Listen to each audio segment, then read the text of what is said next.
Rieccoci, bentornati su Psicoanimismo,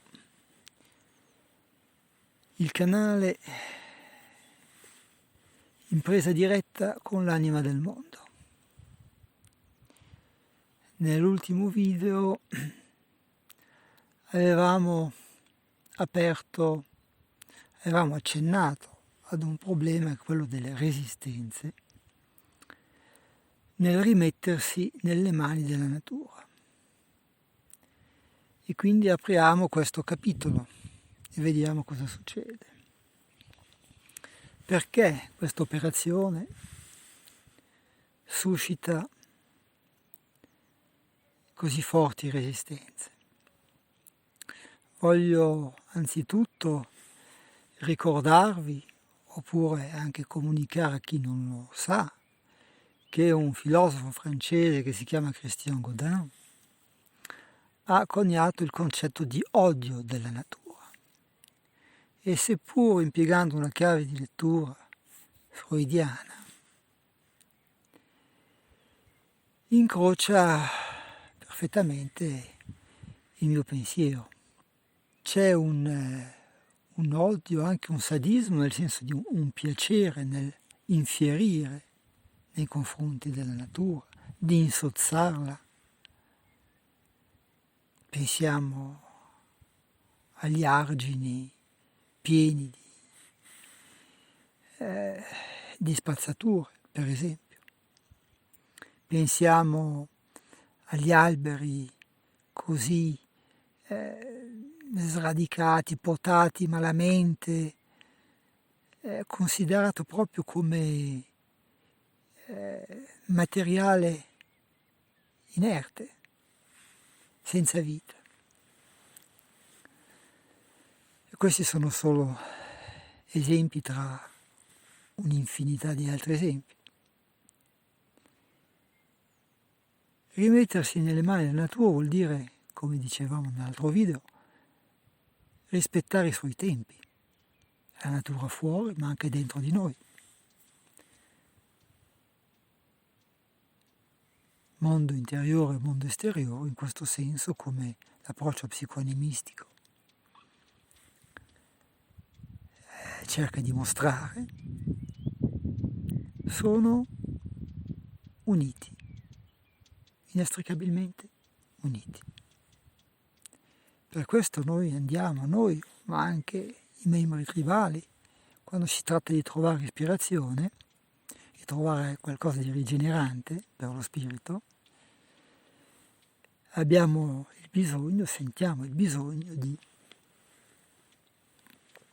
tornare nei luoghi naturali. E più selvaggi sono, più possiamo entrare in profondità dentro di noi. Questo è un principio dell'approccio psicoanimistico. Non a caso i luoghi di culto fino all'antichità erano sempre posti in luoghi naturali. Ora, uno dei motivi per cui questa natura, con le sue regole, suscita delle resistenze, anche dell'aggressività, come dicevamo, è il fatto che non si lascia comandare. Noi lo vediamo come qualche cosa che ci resiste, mentre in realtà siamo noi che resistiamo ad essa. Noi, uomini cosiddetti civilizzati, ci basiamo su un modello archetipico di comportamento che è quello dell'eroe, l'eroe tragico, l'eroe classico, sempre armato, che distrugge tutto sul suo passaggio, che squarcia ogni sorta di mostro, che risolve con la forza, mescolato magari all'astuzia, alla furberia, ma che deve avere in mano il potere e che deve, anche nella sua ignoranza e nella sua ottusità, deve comunque dominare, cambiare, modificare.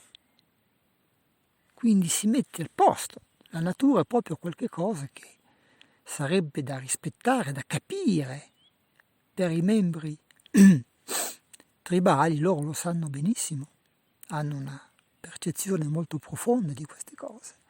La natura è quotidianamente una grande sorgente di meraviglia, di sostentamento, non soltanto fisico ma anche spirituale, proprio perché, come dicevamo, mondo interiore ed esteriore sono intimamente legati.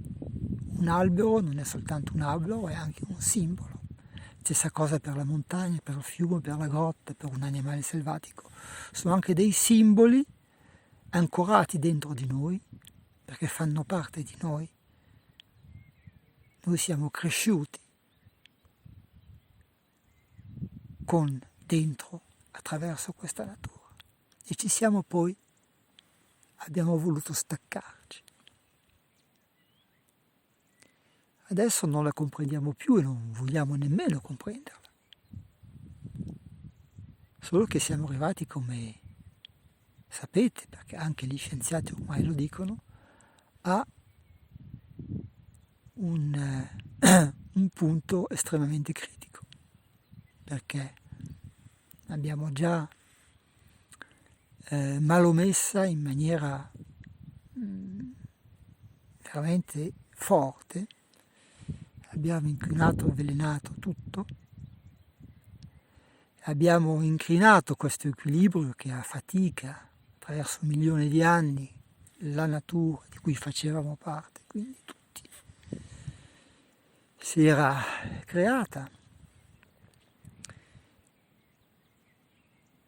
E non abbiamo nessuna intenzione di rimetterci a seguire le sue regole, i suoi ritmi, la sua ispirazione.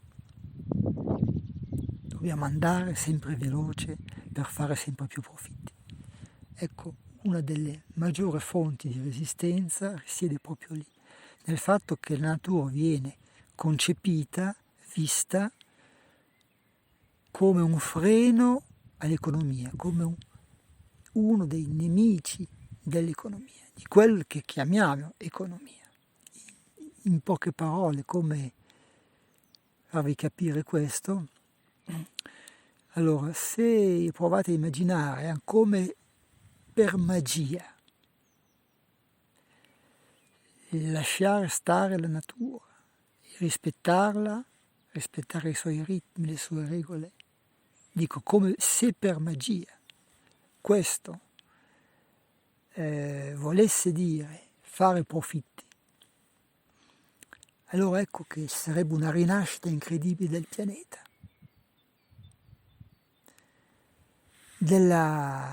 un aumento incredibile della biodiversità, delle bellezze paesaggistiche.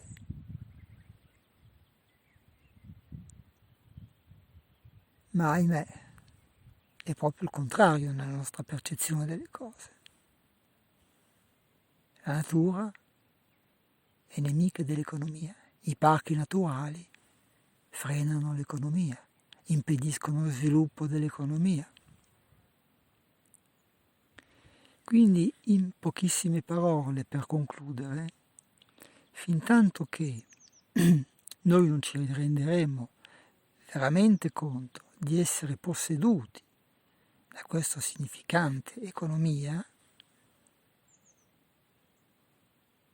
quando si è posseduti, sapete, non si capisce più niente, magari si pensa di capire, ma non si approfondiscono le cose, è una vera e propria credenza. Quindi fintanto che non ci renderemo conto di essere religiosamente presi in questo sistema, allora non potrà cambiare nulla. Ci potranno essere anche dei piccoli miglioramenti, ma accanto a grossi peggioramenti, e ci saranno soprattutto delle grandi illusioni, come lo posso dire anche da subito, la green economy.